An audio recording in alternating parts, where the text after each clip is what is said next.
Good morning guys, কি খবৰ আপোনালোকৰ? নিশ্চয় ভাল, আমি ভালে আছোঁ। আপোনালোকৰ আশীৰ্বাদত আজি এটা ৰেচিপিৰ ভিডিঅ' লৈছোঁ আপোনালোকৰ মাজলৈ। চাওক আজি কি ৰেচিপি বনাম, কেনেকৈ বনাম আৰু কি পদ্ধতিত বনাম। দেৰি নকৰি ভিডিঅ'টোৰ মাজলৈ যাওঁ। আজি আপোনালোকৰ মাজলৈ লৈছোঁ মাংসৰ অন্য এটা ৰেচিপি। ইয়াৰ কাৰণে এয়া মাংস লৈ লৈছোঁ, এয়া 500 গ্ৰাম। আজি মাংস বনাম কিহেৰে সৈতে, ইয়াৰ কাৰণে লৈ লৈছোঁ পিঁয়াজ দুটা এনেকৈ কাটি লৈ লৈছোঁ, আৰু লৈ লৈছোঁ মাহপাত, ডালচেনি আৰু লং ইলাচি। চাই থাকক ভিডিঅ'টো সম্পূৰ্ণভাৱে আৰু স্ক্ৰিপ্ট নকৰাকৈ। দেৰি নকৰি ভিডিঅ'টোৰ মাজলৈ লৈ যাওঁ। অলৰেডি মই কেৰাহীটো গৰম হ'বলৈ দিছোঁ, তেলখিনিও গৰম হৈছে।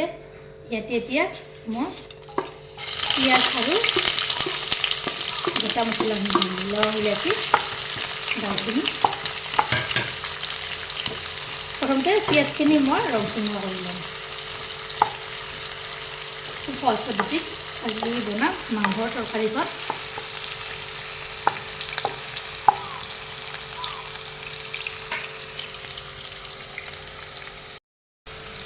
ইয়াত দেখিছেনে পিঁয়াজখিনি ধুনীয়াকৈ নৰম হৈ গৈছে। ইয়াতে এতিয়া মই মাংসখিনি লৈ আহিম।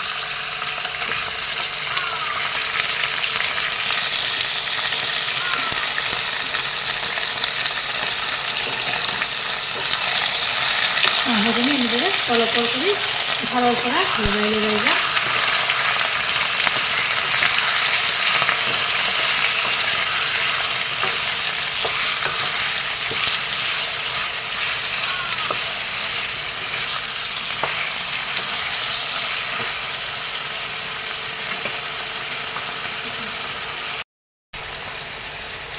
ইয়াতে এতিয়া এয়া নিমখ দিম এচামুচ,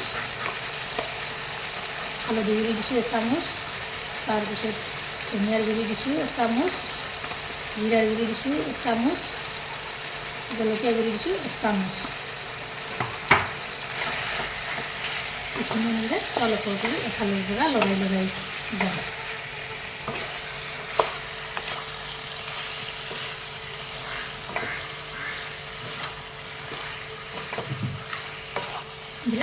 ধুনীয়াকৈ মই লৰাই দি দিলোঁ। তাৰপিছত ঢাকনিখন এনেদৰে লগাই থৈ দিম। ঢাকনিখন গুচাই দি দিলোঁ। মই আদা নহৰুৰ পেষ্টটো দিয়া নাছিলোঁ, আদা নহৰুখিনি ইয়াতে দি দিলোঁ। এয়া 2 চামুচ। এনেদৰে আদা নহৰুখিনি মই পিচি থৈ দিওঁ।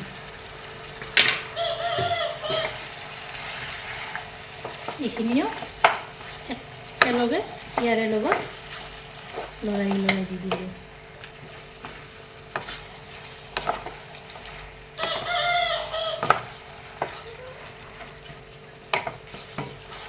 ঢাকনিখন পুনৰ এনেদৰে লগাই থৈ দিম।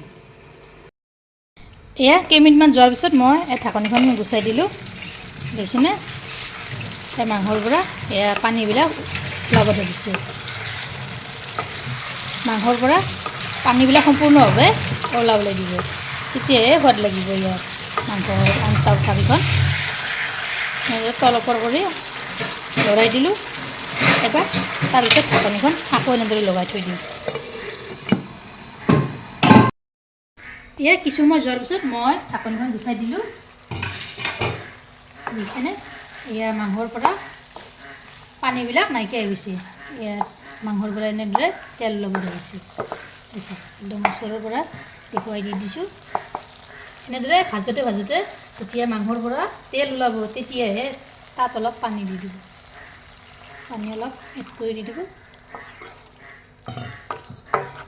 এইখিনি পানী মই নাইকিয়া হৈ যাবলৈ দিম। ঢাকনিখন আকৌ এনেদৰে লগাই থৈ দিম।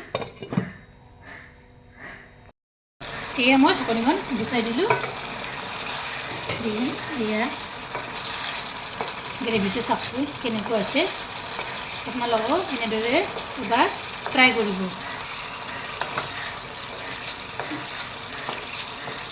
এফালৰ পৰা এয়া লৰাই দি দিলোঁ। এইখিনিতে যদি ভিডিঅ'টো ভাল পালে তেনেহ'লে এটা লাইক কৰিব, শ্বেয়াৰ কৰিব, কমেণ্ট কৰিব, আৰু প্ৰথমবাৰ যদি মোৰ চেনেলটো আহিছে তেনেহ'লে চেনেলটো ছাবস্ক্ৰাইব কৰিব। লগতে ফেচবুক পেজতো ফ'ল' কৰিব। আকৌ এটা নতুন ৰেচিপিৰ সৈতে লগ হ'ম। আজিলৈ আহিছোঁ। হৈ গ'ল মোৰ আঞ্জাখন, এয়া নমাই থৈ দিলোঁ। আজি ৰেচিপিটো কেনে পালে আপোনালোকে মোৰ কমেণ্টত জনাব। ভিডিঅ'টো ভাল লাগিলে লাইক কৰিব, শ্বেয়াৰ কৰিব, কমেণ্ট কৰিব আৰু প্ৰথমবাৰ যদি মোৰ চেনেল আহিছে তেনেহ'লে চেনেলটো ছাবস্ক্ৰাইব কৰিব, লগতে ফেচবুক পেজতো ফ'ল' কৰিব। আকৌ এটা নতুন ৰেচিপিৰে সৈতে লগ হ'ম।